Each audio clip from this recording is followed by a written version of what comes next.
ঋণ কেমন জানেন?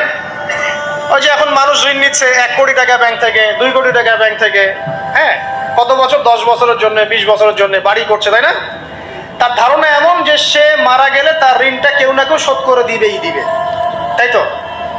আর আল্লাহ রসুল কি বলছেন দেখেন, একজন মারা গেছেন, নবী সাল্লাল্লাহু আলাইহি ওয়াসাল্লামের সময় একজন মারা গেছেন। তো নবী করিম সাল্লাল্লাহু আলাইহি ওয়াসাল্লাম বলছেন, এই ব্যক্তির কি কোনো ঋণ আছে? একজন সাহাবী বলেন, হ্যাঁ ইয়া রাসূলুল্লাহ, তো ঋণ আছে। নবীজি বললেন, তোমরা ওর জানাজা পড়ো, আমাকে ডেকো না। তোমরা ওর জানাজা পড়ে নাও, আমি জানাজা পড়তে চাচ্ছি না।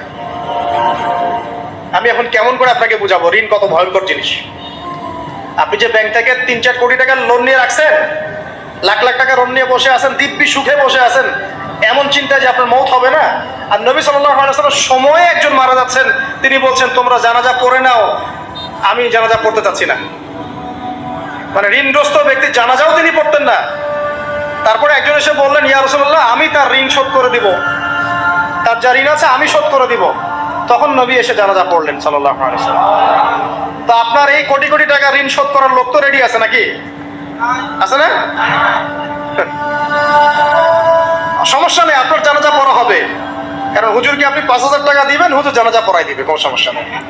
তারপরে আপনার মিলাদও হবে, আপনার একটা বড়সড় দোয়াও হবে ইনশাআল্লাহ।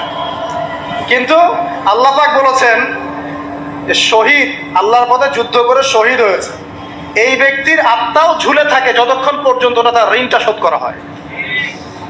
এবার বলেন আমি কি বুঝাবো আপনাকে? আর কিছু বলতে হবে? তো এখন সেই দোয়া শিখাচ্ছি আপনাদেরকে, যে দোয়া শিখলে আপনারা ঋণ থেকে বাঁচবেন ইনশাআল্লাহ। কত দিবেন বলেন? আচ্ছা, হ্যাঁ, এই তো শুকরিয়া। দোয়া করবেন যেন আল্লাহ পাকের দিনটাকে আল্লাহর জমিনে প্রতিষ্ঠা করতে পারে।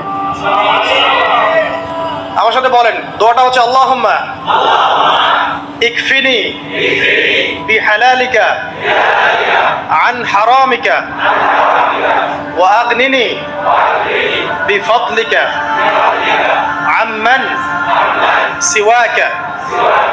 এই দোয়াটা ছোট না, এটা মুখস্থ করবেন, সেজদায় পড়বেন, নামাজের সেজদায় পড়বেন, আত্তাহিয়াতু দরুদ শেষ তারপরে পড়বেন, নামাজ শেষে হাত তুলে করবেন, যখন তখন শেষ রাতটা করবেন, ইনশাআল্লাহ দেখবেন আপনার ঋণ বলতে কিছু থাকবে না ইনশাআল্লাহ। যদি থাকেও, বড় কোনো ঋণ থাকেও, আল্লাহ পাক অন্য কোনো মাধ্যমে এটা শোধ করার ব্যবস্থা করে দিবেন ইনশাআল্লাহ।